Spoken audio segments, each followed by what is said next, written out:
नमस्कार, संतोष की रिपोर्ट में आप सबों का स्वागत है और मैं हूं संतोष सिंह। और आज हम संतोष की रिपोर्ट में चर्चा करने जा रहे हैं कि संविधान बदलने की जो बात इन दिनों गांव-गांव तक पहुंची है, उसका मतलब क्या है। क्योंकि ये संदेशा जिस तरीके से गांव के अंतिम व्यक्ति तक पहुंचाया गया है कि मोदी अगर आया तो इस देश का संविधान बदल देगा। वैसे मोदी इस नैरेटिव को धर्म से जोड़कर उन्होंने डिफ्यूज करने की कोशिश जरूर की है, क्योंकि उन्हें भी अब लगने लगा है कि संविधान को लेकर जो नैरेटिव विपक्ष की तरफ से सेट किया गया है, वो नैरेटिव कहीं न कहीं बीजेपी और बीजेपी समर्थित दलों के लिए नुकसान का कारण बनता जा रहा है। कितना उसका प्रभाव पड़ा है ये तो 4 जून को पता चलेगा, लेकिन प्रभाव पड़ा है वो इस बात से समझ में आ रहा है कि अब मोदी उस पूरी नैरेटिव को किस तरीके से धर्म के साथ जोड़ने की कोशिश कर रहे हैं। तो पहले जरा उस नैरेटिव को समझिए कि वो नैरेटिव किस हद तक गांव-गांव तक पहुंच गया है।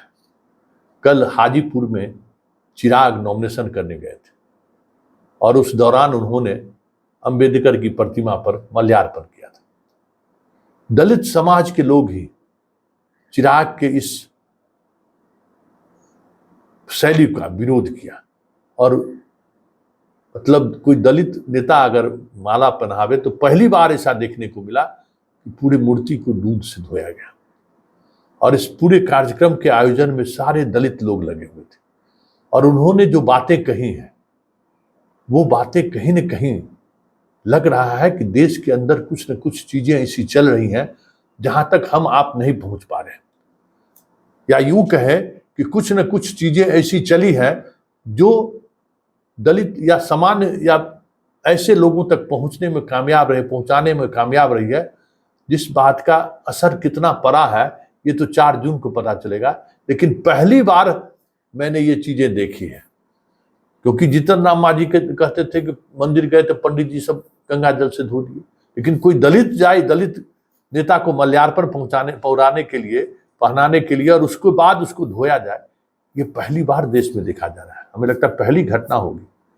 इस पूरे घटनाक्रम पर एक अलग तरीके की चीजें सामने आई है। तो जरा सुनिए हाजीपुर में जो लोग ये कार्यक्रम कर रहे थे वो क्या कह रहे हैं, और उस कार्यक्रम का संदेश जब पटना पहुंचा तो आज चिराग से जब पूछा गया आपको इस तरीके से दलित वर्ग के छात्र ही कह रहे हैं कि आप संविधान को खत्म करने वाले के साथ खड़ा है, उस पर चिराग क्या कह रहा है जरा पहले ये सुनिए।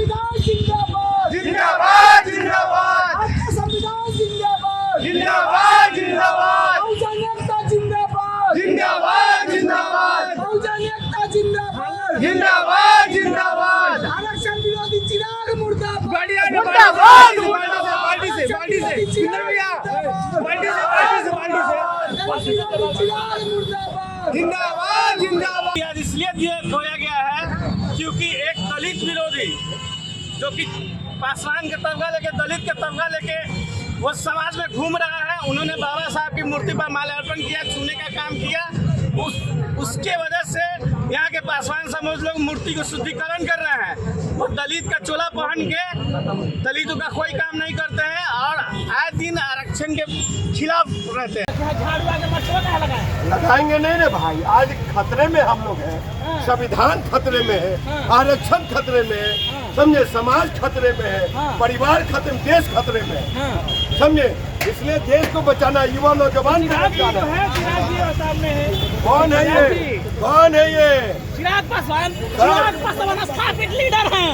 गो बैक, पंजाब जाओ नहीं तो जम्मू जाओ, यहाँ ये सोच उसी मानसिकता को दर्शाती है जिस मानसिकता के खिलाफ हमेशा डॉक्टर बाबा साहेब भीमराव अंबेडकर ने लड़ाई लड़ने का काम किया। ये वही सामंती मानसिकता है जिसके खिलाफ मेरे नेता, मेरे पिता आदरणीय रामविलास पासवान जी ने लड़ाई लड़ी। और आज जब मैं बिहार फर्स्ट, बिहारी फर्स्ट के माध्यम से जब मैं पूरे बिहारियों को एकजुट करने की बात करता हूँ, जात पात धर्म मजहब से उठकर बिहार और बिहारियों के विकास की बात करता हूँ, तो ये कांग्रेस और राजद के नेता, उनके समर्थक इस तरीके की जातिवादी भावनाओं को, छूत अछूत की भावनाओं को, इस तरीके के भेदभाव वाली भावनाओं को जब ये लोग भड़काने का काम करते हैं, तो ऐसे में वो सभ्य बिहारी भी देख रहे हैं,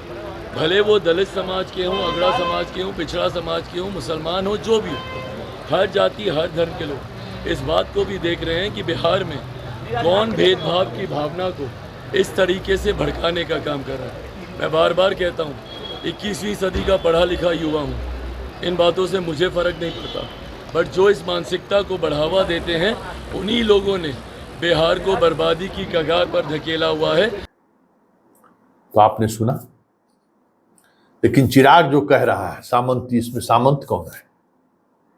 इसमें कौन है सामंत? ये लड़ाई तो दलितों के अंदर की लड़ाई है।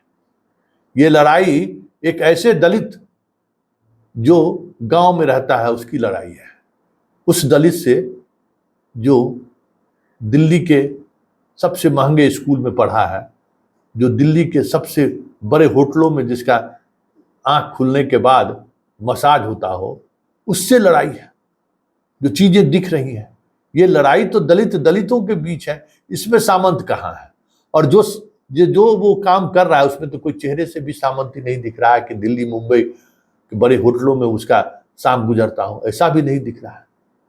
तो ये जो नैरेटिव है ना, वो नैरेटिव किस हद तक इफेक्ट किया है, आप इस बात से समझ सकते हैं कि मोदी तक ये बात पहुंच चुकी है। और यही वजह है कि मोदी अब आरक्षण के इश्यूज को लेकर, क्योंकि संविधान में बाकी चीजों से क्या कोई फर्क लोगों के तत्काल लगता है कि कुछ है ही नहीं, लेकिन एक बात है कि नौकरी मेरी चली जाएगी आरक्षण अगर खत्म हुआ। तो उस पूरे नैरेटिव को मोदी किस तरीके से जवाब दे रहा है, उससे लग रहा है कि कुछ न कुछ चीजें चल रही हैं। जरा सुनिए मोदी क्या कह रहे हैं। संविधान बना था, महीनों तक चर्चा हुई थी, देश के उस जमाने के कांग्रेस के आजादी के आंदोलन के दिग्गज नेताओं ने संविधान बनाया, विचार विमर्श किया, और उसमें कोई आरएसएस बीजेपी वाला नहीं था। देश के गणमान्य विद्वान थे, बाबा साहब आंबेडकर थे, और उन्होंने चर्चा करके तय किया कि भारत जैसे देश में धर्म के आधार पर आरक्षण नहीं दिया जा सकता। बाबा साहब आंबेडकर ने विस्तार से कहा कि धर्म के नाम पर आरक्षण देश के लिए कितना बड़ा खतरा पैदा करेगा। बाबा साहब आंबेडकर ने साफ साफ इनकार कर दिया, और देश का जो संविधान बना, वो संविधान धर्म के आधार पर आरक्षण के लिए मनाही करता है। दलित, आदिवासी, ओबीसी, संविधान उसके लिए परमिशन देता है। लेकिन कांग्रेस पार्टी धर्म के आधार पर आरक्षण की बात लेकर के अपनी वोट बैंक मजबूत करना चाहती है।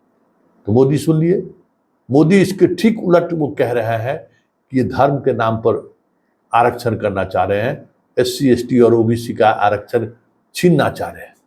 मतलब पूरी लड़ाई आरक्षण के आसपास आके केंद्रित हो गई है। मतलब पहली बार ऐसा देखा जा रहा है कि मोदी इस बार चुनाव का नैरेटिव सेट नहीं कर पा रहे हैं। जो विपक्ष नैरेटिव गढ़ रहा है, उस नैरेटिव में मोदी भी उलझते जा रहे हैं। लेकिन इन सबसे इतर जो सबसे महत्वपूर्ण बात है कि ये संदेशा अगर गांव-गांव तक पहुंच चुका है कि 400 पार का मतलब है कि मोदी संविधान को बदलना चाहते हैं, तो फिर इस बार खेला होवे तो कोई बड़ी बात नहीं।